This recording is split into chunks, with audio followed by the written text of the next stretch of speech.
আমার সাথে পড়ুন, বিসমিল্লাহির রহমানির রহিম।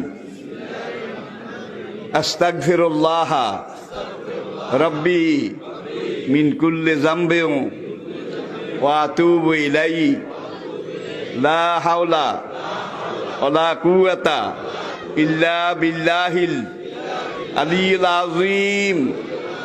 তাওবা ইয়া আল্লাহ, তাওবা ইয়া আল্লাহ, তাওবা ইয়া আল্লাহ, তাওবা ইয়া রাব্বি, লা ইলাহা ইল্লাল্লাহু মুহাম্মাদুর রাসূলুল্লাহ।